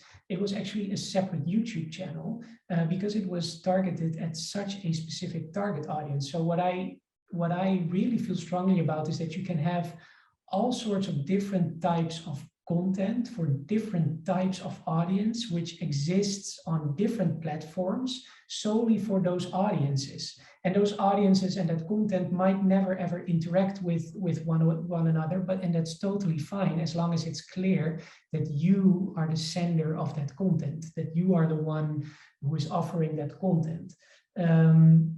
And this is, of course, something which can be quite tricky within museum organizations, but because the digital world is so big and it's as big as the physical reality, it's okay to have content on multiple places, multiple platforms, which has a completely different tone of voice, look and feel than other content, which might be on your website or might be on your app. I see a question. Love this video. I think it puts the information across in a really engaging and effective way. Interested to know the particularities of it. Was the series made in-house to a large budget? Do you think this kind of output might be out of reach for small museums with a limited staff, in-house expertise? Thank you very much for asking this question. I hoped this question would pop up because I'm completely aware that this is Rijksmuseum content where Rijksmuseum budgets were available. But what I wanted to show also with the video by the independent creator, the Nerdwriter, we chose a very similar content creation process as the Nerdwriter. So no, the video wasn't created in-house. I created the scripts while I was still working at the Rijksmuseum, but also when I left the Rijksmuseum. So it was basically me writing the scripts and doing the research, of course, with the curatorial staff. And it was just one editor who created the video. And there was, for the entire Is This Art series, there was no need for on-site footage whatsoever. We basically used the collection of the Rijksmuseum, which is, of course, open access collection. Plus, we used footage, as you could see, from Dragon Ball Z, anime, manga, but also from films. And then you might think, but are you simply allowed to reuse that footage? Isn't there any issues with rights? But as long as you are creating educational content, which is also free educational content. So in that context, it's important that it's free, but it's educational content with a purpose to actually educate. Then you have the right to quote, which basically means that as long as the footage that you use and the images that you use have a purpose. So in the case of anime, manga, and all of these examples that we used, these are all, they all have a purpose to, of course, explain to the viewer why they look the way they do and connecting it with the collection of the Rijksmuseum. So in a sense, it's not that we're just showing anime and manga to simply, gain viewers and show a complete episode of a manga or Dragon Ball Z series. That's of course, you can't do that, but in educational context, you always have the right to quote. And so this is why we were able to keep the production cost, because we're just using existing footage and images from the Rijksmuseum. So it's just one editor, It's one person from the museum. In this case, it was me writing the script.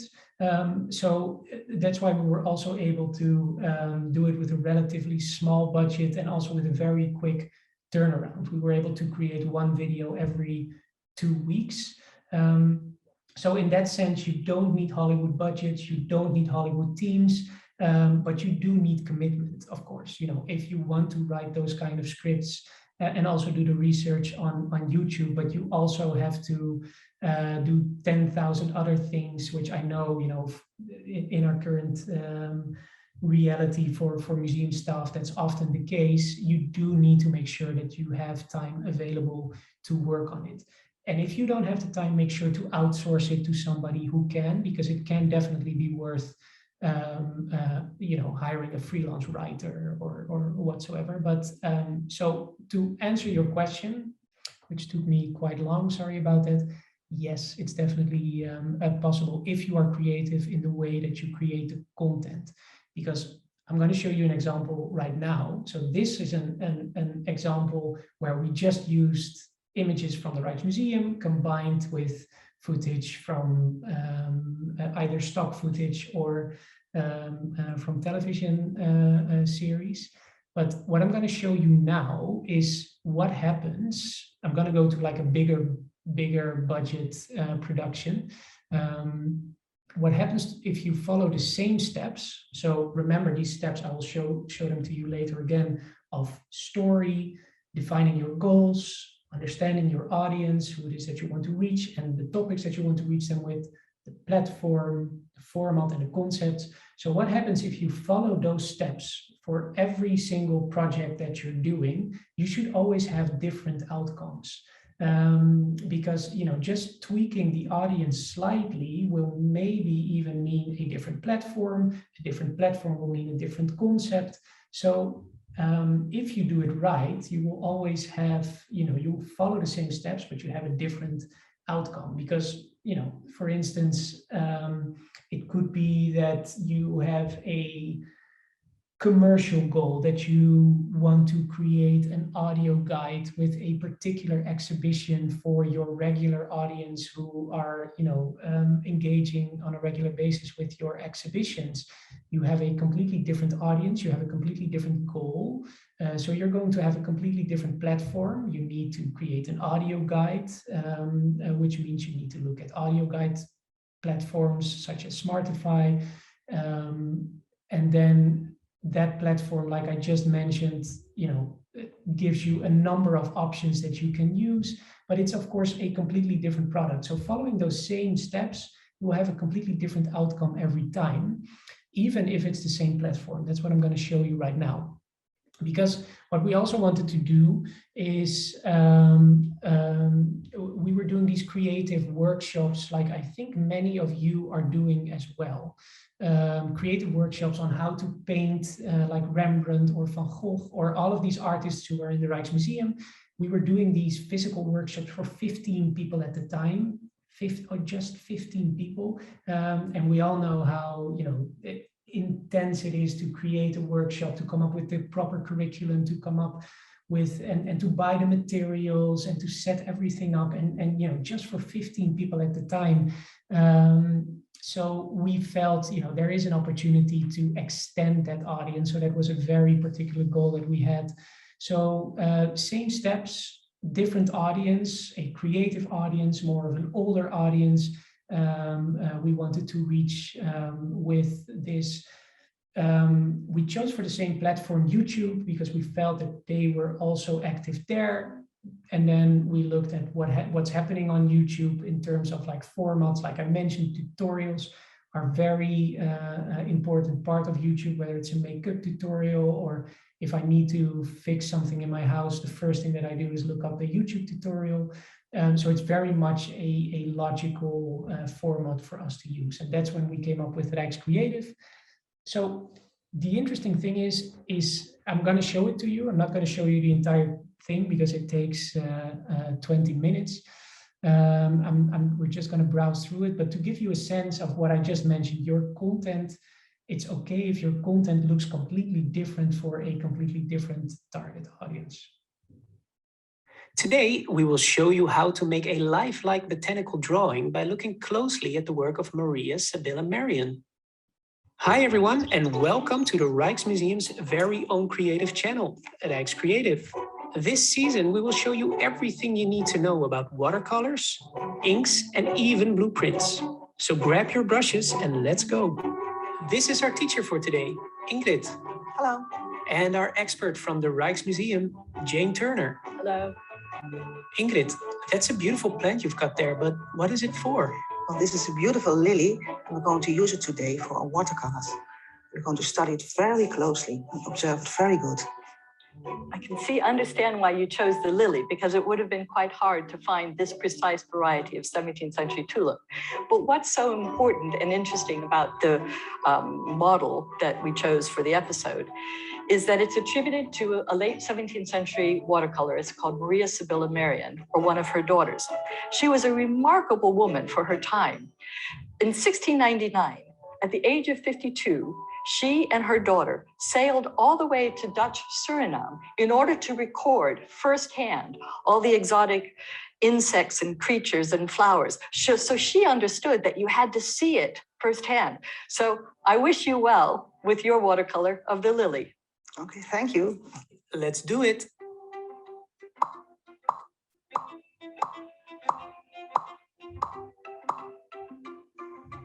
First, I'm going to make some loose sketches. I want to see how the composition can be on the paper and in what way I'm going to paint the flower.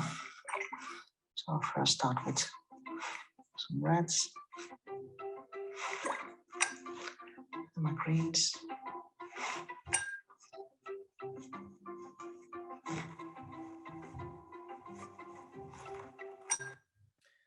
Of course, we're all quite curious to see the end result, as with any art tutorials.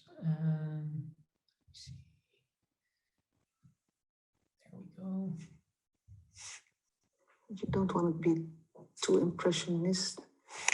The more you see. In fact, professional botanical artists work 100 or sometimes 200 hours on one drawing. But maybe I think you can also leave it like this. It's a choice, you make your own. So I think it's okay like this. Great.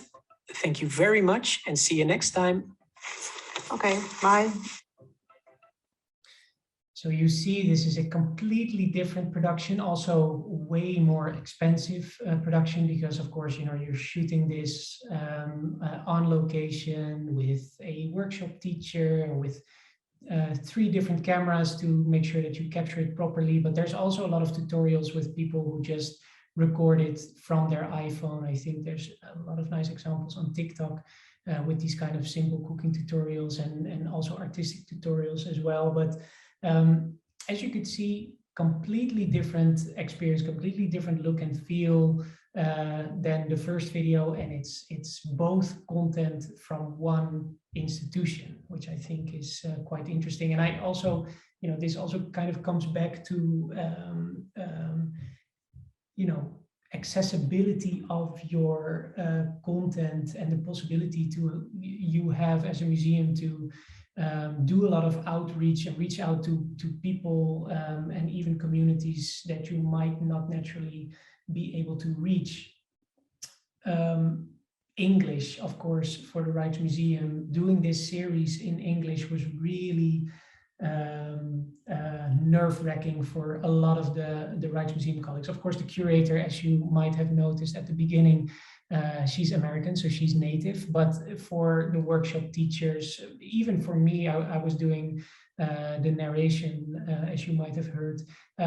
We were all quite worried, thinking, oh man, are people going to comment on our accents? And we're all not native speakers, so shouldn't we just do it in Dutch?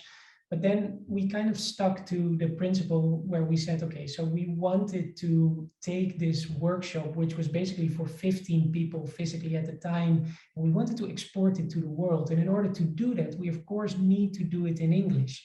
And the nice thing about YouTube is that, everybody does it in English. So I don't think there's like, I didn't come across, I think these videos have been watched tens of thousands of times, and I have not come across one negative comment on the fact that we're all Dutch and you know, doing it in English. So it's also, you know, the fear that you sometimes have as a museum for like negative comments or something. As long as you know, remain authentic in your content creation, you have nothing to worry about.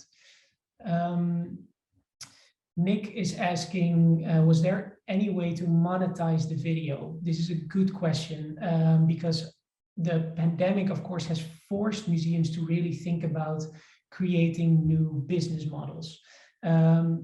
Most of this stuff was created before the pandemic, so still with an idea of everything should be free, everything should be accessible.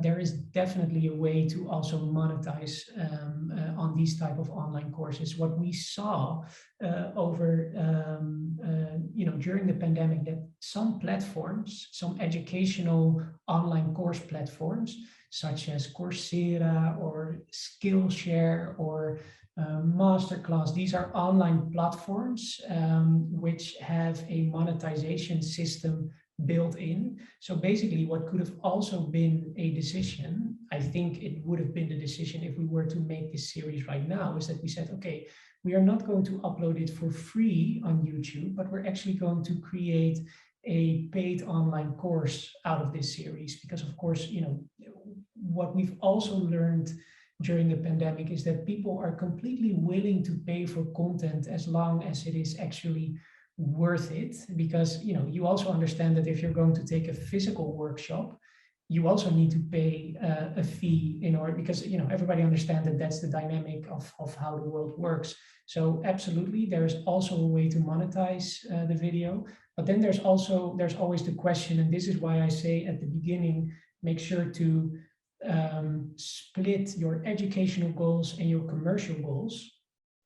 Because if you have a commercial goal that you want to actually monetize off your digital content, you're going to have to make different decisions, because monetizing on your content will also mean that you will, you know, inevitably reach less people than you want. So for instance, the reach that we got with this series would not be possible, of course, if it was monetized on that scale. So thank you for asking. Any other questions on this before we actually going to try this ourselves?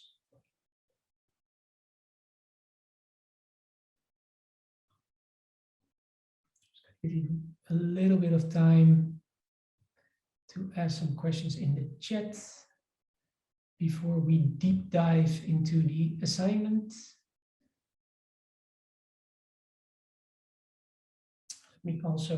This series is called Alex Creative, so you can also look it up on YouTube if you want.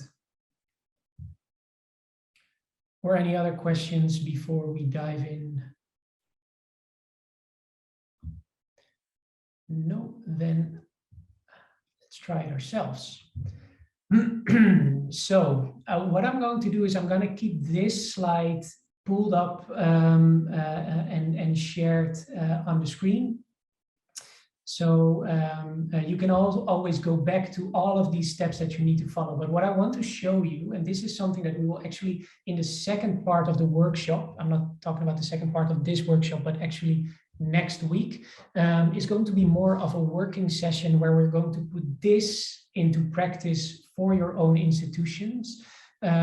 Or if you're not connected to a particular institution, for an institution that you know, you pick and choose yourself. But I want to show you that it's possible in just 20 minutes to take these steps and go from story world into a particular concept. So what we are going to do, and like I said in the beginning, I just picked a random institution that was on the participants list for today. Actually, an institution that I would love to go to as a history geek, of course. But I noticed the Highland Folk Museum. I noticed also that you are closed until April 1st, 2022. Helen, you are very welcome. So, like I mentioned, you are going to get the creative concepts for the rest of the year. So it's basically a matter for you to pick and choose. We won't be sharing all of the concepts today because there simply isn't enough time. We will do that next week, where you can also, if you want already, perfect the concepts a little bit more. So the Highland Folk Museum, you're of course going to do a little bit of research if you don't know the museum already, but what we're going to do for the Highland Folk Museum is this. So we're going to describe the story world of the Highland Folk Museum. So that's basically, like I mentioned in the beginning, the Highland Folk Museum tells the story of just one sentence, very simple, very clear, doesn't have to be perfect. It doesn't have to be the same for everyone. It's just an exercise. So it doesn't have to be right. But one sentence, the story world.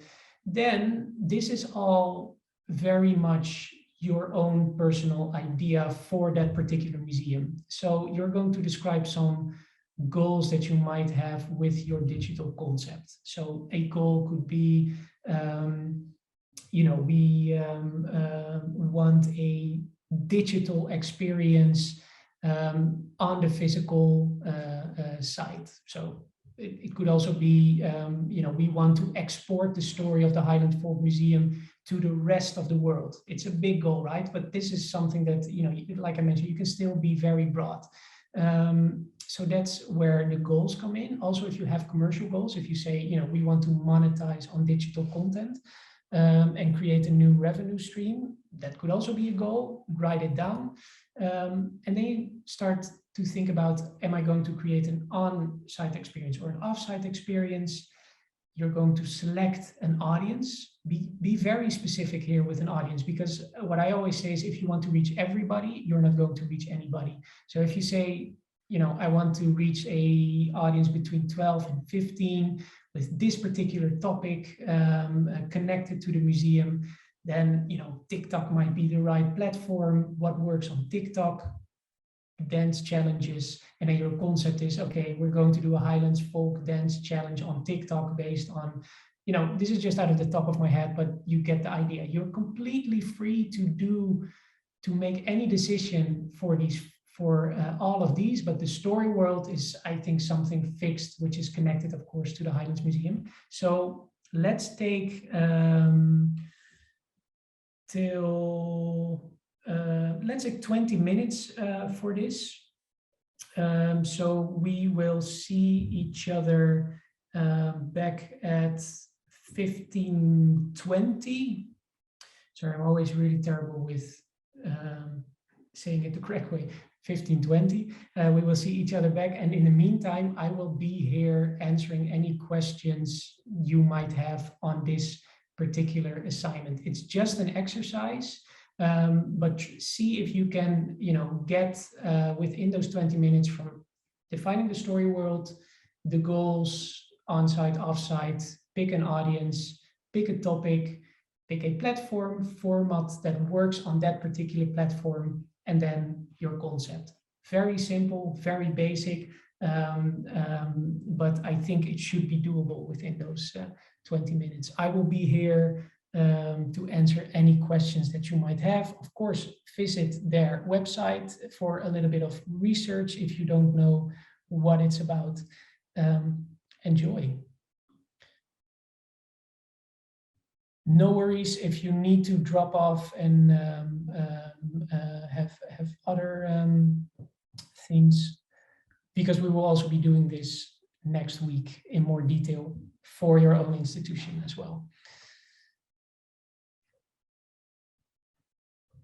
So, okay, Vanessa needs to go lock up the museum. No worries. Again, only if you have the time to do this, it's great. Kids need to be picked up. Totally understand. Thank you very much. If you are doing this exercise, go to their website for that story world part, but then for the other part, feel free to go completely all out. And then We see each other at 15:20 back in this call. And we have 10 more minutes for some general comments, questions. I'm going to mute myself, but I'll be monitoring the chat and the Q&A as well.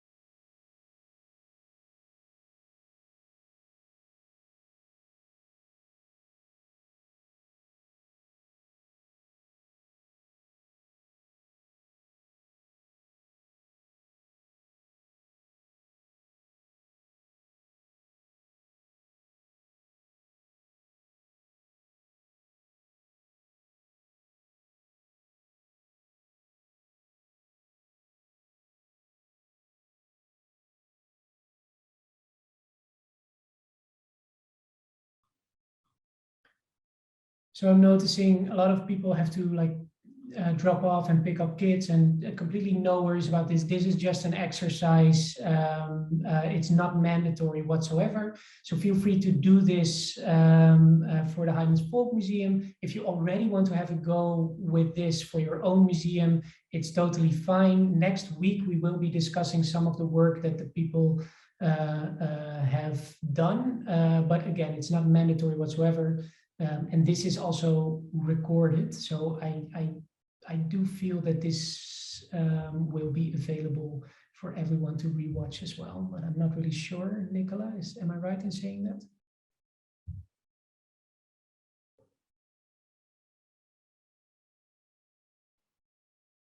Hi, yes, I was just writing a message, but I'll just come on and speak for a minute. Yeah, I know that there's a few people that after 3 o'clock will have to do kids runs or close up museums and different things. Yeah, I'll send around the recording tomorrow along with a wee outline of the homework and maybe just that little page to remind people for people to have a look at for next week. And the link for you to ensure, because there's a couple of people that have only signed up to this week, to just make sure you've signed up. But yes, I can send the link on to everybody tomorrow. I'm also one of those people that has to run and do the school run too. So, yeah, should have realised I was looking until 3:30, but yeah, that's great. Thank you very much, Wouter, for today's session, and I look forward to next week's. Absolutely, absolutely. So what we can do already is, you know, this is a somewhat, let's do it as a homework assignment without it being mandatory, but it would be nice to see what you all can come up with, and we can then, you know, discuss it at the beginning of next session. So maybe for now, if we just, if there are any open questions, anything somebody wants to talk about already, let's do that right now. So we do this, we keep this as kind of like a homework session for next week, and we'll dive into the questions right now. So feel free to drop any questions that you might have in the chat. I'll be monitoring. Thank you so much, Nicola, for all your help. Thank you. Yep, I'll head off in a minute. Just going to point out Helen's little comment in there as well, that they launched today their virtual dressing up filter on Instagram and Facebook that people can go and try. So please do go and have a play. It's excellent. I got a little sneaky preview last week. So yeah, it's a lot of good fun. So please do have a look at that. And I look forward to seeing everybody back here next week. Yeah. Thank you, Nicola. That's actually a really, really great idea. I'm definitely going to check it out. I think I don't know if you remember, about a year ago, these, I think were like the Scottish sea shanties, which were very popular on TikTok. I think there's so much in Scottish culture, which is very appealing, not only to people in Scotland, but especially us outside of Scotland. It's so intriguing. So stuff like this, you know, the filters that you mentioned, or, you know, the idea that I just mentioned, you know, these traditional Scottish dance, but then as a challenge on TikTok, I think those kind of things are very appealing also for a larger audience. I'm definitely going to check it out. So while we're maybe working on this or choosing to do this as a homework assignment, again, not mandatory for next week, are there any other questions, comments, remarks on the session today that you would like to drop in the chat, feel free to do so.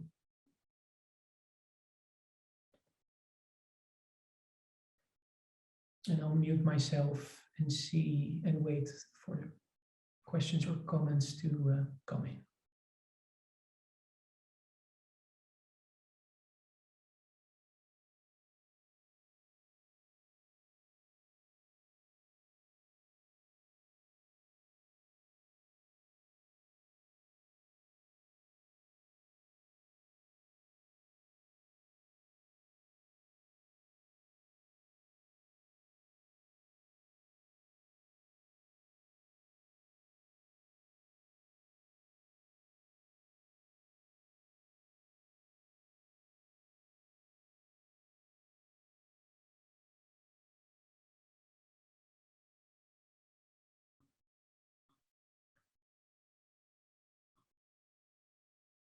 What I will also do right now is I will drop my email, wouter@weshareculture.com. weshareculture.com. So if you have any questions or this session sparked any ideas or things you want to discuss or not sure about, comments whatsoever, also feel free to send me an email or connect me on LinkedIn. This is my full, difficult to pronounce Dutch name, Wouter van der Horst, but you can find me on LinkedIn as well. Peter, you are very welcome. I really enjoyed talking to you, although in these kind of webinars, it's always difficult because you're not seeing any faces or so like I mentioned in the beginning, I would love to have these kind of sessions with you face to face, hopefully in the future. But I'm really looking forward to next week as well, where we're actually going to put this theory more into practice for your own institutions as well. So what I think I'll do now, if there aren't any questions anymore, I'm just gonna hand you over 19 minutes of your time back. And thank you all very much for joining, for your attention, for your participation, all of your questions, comments. I really enjoyed it, and I'm looking forward to seeing you all next week. Again, feel free to do this exercise because hopefully it will be really helpful for the Highland Folk Museum to already have some concepts for when they open in 2022. Thanks everyone. And if I press leave, I don't know if I'm going to end this for everyone, but Paul, you probably know what's going to happen.